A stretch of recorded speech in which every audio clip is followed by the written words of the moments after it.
Hello everyone, welcome back.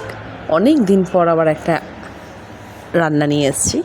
Actually একদমই time পাওয়া হয় না, তাই দেখানো হয় না। দেখুন, আমি আজকে রান্না করব নিরামিষ আলুর দম। আমি তেল গরম হয়ে গেছে, ওতে আমি হিং দিয়ে দিলাম। ঠিক আছে, হিং দিয়ে দিলাম। ছোটো আলু আর মিডিয়াম সাইজের কিছু আলু ছিল, দেখুন কেটে ধুয়ে রাখছি পরিষ্কার করে। এটা আমি এখন রান্না করব আজকে, একদম নিরামিষভাবে আপনারা যে কেউ রান্না করতে পারেন, খুব ইজি। তেল গরম হয়ে গেছে, হিং দিয়ে দিয়েছিলাম, দেখুন আলুগুলো ছেড়ে দিলাম। এখন আলুগুলোকে আমি ভাজবো ভালো মতন ঢাকা দিয়ে।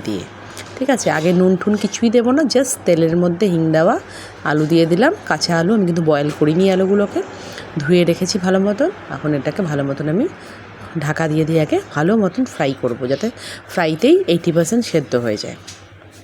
তো ঢাকা দিয়ে ফ্রাই করতে করতে আপনাদের সাথে কথা বলি। কেমন আছেন আপনারা? অনেক দিন পর আমি আবার আমার এই চ্যানেলে কুকিং ভিডিও দিচ্ছি। আশা করি সবাই পাশে থাকবেন। তো দেখুন, ভাজছি আলুটা, অলমোস্ট হালকা হালকা রং ধরেছে আলুতে। তো ভাজা এটা এরমভাবেই করবেন, সেদ্ধ করে আলু ভাজা করলে, আলুর দম করলে কী হয় বলুন তো, আলুর না একটা মানে আলুর দমের সেই টেস্টটা পাওয়া যায় না। ওটা আলুর তরকারি হয় প্লেন, ওটা ভালো লাগে। কিন্তু ভাজা আলু, আলুর দমে ভেজে আলু করলে খুব টেস্ট লাগে। তো যাই হোক, ভাজতে বসে দিয়েছি, আমি ঢেকেই করছি, অনেকক্ষণ ধরেই ভেজেছি।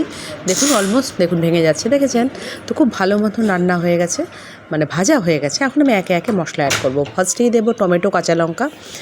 আমি জাস্ট 3টে কাঁচা লঙ্কা দিয়েই করছি। তো টমেটো কেটে রাখা আছে, টমেটো কাঁচা লঙ্কা অ্যাড করব। এটা দিয়েও ভাজবো ভালো মতন, ভেজে রান্না করব।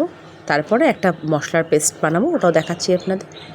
তো যাই হোক, রান্নাবান্না করি, বাট দেওয়া হয় না সেরকমভাবে, একদমই টাইম পেয়ে উঠি না আমি। হঠাৎ করে মনে পড়লো যে আমার তো একটা চ্যানেলও আছে, এখানেও তো দেওয়া উচিত। তাই আমি একটা রান্না পোস্ট করলাম। তো দেখুন, জিরে গুঁড়ো দিচ্ছি। আমি অ্যাকচুয়ালি না জিরে ধনে একসাথে মিক্সড করে রাখি, বেটে নিই, পড়ে গেল যা। তো যাই হোক, আদা বাটা আছে, এটা হলুদ বাটিতে আদা বাটা ছিল, এর মধ্যে আমি জিরে ধনে গুঁড়ো মিক্সড করে নিচ্ছি, একটু হলুদও দিয়ে দিচ্ছি। দিয়ে এই মিশ্রণটাকে আমি গুলিয়ে নেব, পেস্টটাকে আমি একটু গুলিয়ে নেব। গুলিয়ে নিয়ে আমি কড়াতে দিয়ে দেবো ডিরেক্ট। দেখুন হয়ে গেছে গুলানো, আমি এখন এটা কড়াতে দিয়ে দেবো। মিক্স করছি, হলুদ দিচ্ছি, জিরে ধনে আর হলুদ। আমি লঙ্কার গুঁড়া ইউজ করি না, তো লঙ্কার গুঁড়ো আমি দিইও না, কাঁচা লঙ্কা দিয়েই করি সব রান্না। তো এটা দিচ্ছি, জল দিয়ে একটু গুলে নিচ্ছি ব্যাপারটাকে। তো যাই হোক, চলছে রান্নাবান্না। এটার সাথে রুটি দিয়েই খাবো, রুটি করে নিয়েছি আগে। তো আলুর দম অনেক দিন খাই না, নতুন আলুর দম ভালোই লাগে নতুন আলু দিয়ে। তো নতুন আলুর দম মোটামুটি খায় সবাই, আমার বাড়িতেও হয়। যে বললাম না, কাজের তাড়ায় আর রান্না পোস্ট করা হয় না, মনই দিতে পারছি না চ্যানেলটাতে ঠিক মতন, যে রান্নাগুলো রান্না তো রোজই করছি, সেরকমভাবে করাই হচ্ছে না। তো দেখুন, পেস্টটা দিয়ে দিলাম, অ্যাড করে দিলাম। এখন এটাকে ভালো মতন আমি কষে নেব। কষতে আমি কিন্তু একদম জল দিইনি রান্নাটায়, ঠিক আছে? এটা বলে রাখা বেটার। একটু তেলের ওপরেই রান্নাটা হচ্ছে।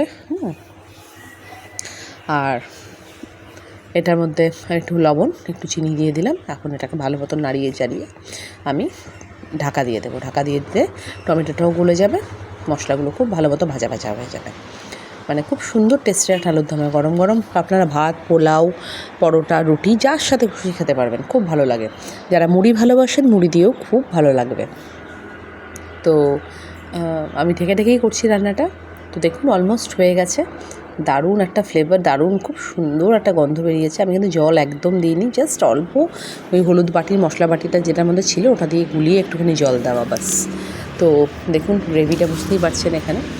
তো আমি এখানে হালকা, একদমই হালকা, মানে মেজার করলে হয়তো 3 টেবিল স্পুন জল পড়েছে এটার মধ্যে। দেখুন আলু খুব ভালো মতো সেদ্ধও হয়ে গেছে। এখন আমি দেখুন হালকা একটুখানি জল, আর এই দিলাম ঘি। তো ঘি দেওয়া, গরম মশলা আগেই দিয়ে দিয়েছি। দিয়ে আমি এটাকে খুব ভালো মতন নাড়িয়ে চাড়িয়ে নামিয়ে দিলাম। তো তরকারি রেডি। সিম করা, দেখুন আঁচ কিন্তু হাই ফ্লেম করলে চলবে না, একদম মিডিয়াম টু লো এই ফ্লেমেই রাখবেন। আমার আলুর দম রেডি, খুব সুন্দর গন্ধ। পোলাও হলে খুব টেস্ট লাগতো আরও বেশি। যাই হোক, আমি রুটি দিয়ে খাচ্ছি। তো আজকে ডিনার এটা আমাদের। তো চলুন প্লেট দেখাই কী নিলাম। ডিনারে কী আছে: আলুর দম, দেখুন, ভয় পেয়ে যাবেন না তেল দেখে। দুটো রুটি আর একটু ছানা। তো এটাই হচ্ছে আজকে ডিনার আমাদের। কেমন লাগলো একটু জানাবেন, আর পাশে থাকবেন। যদিও খুব কম পোস্ট করি আমি, বাট স্টিল আপনাদের ভালোবাসা যদি পাই, ডেফিনেটলি কাজ করার এনার্জিটাও থাকবে, ইন্টারেস্টও থাকবে। তো আপনারাও বানিয়ে খাবেন। আলুর দম অনেক রকমভাবেই করা যায়, এটা আমি এরমভাবে করলাম, নিরামিষ যেহেতু। আমিষ করলে পেঁয়াজ রসুন পড়বে ওখানে। তো রুটি, ছানা আর আলুর দম আজকের ডিনার। সবাই ভালো থাকবেন, আর একটি ব্লগ নিয়ে চেষ্টা করব তাড়াতাড়ি আসার।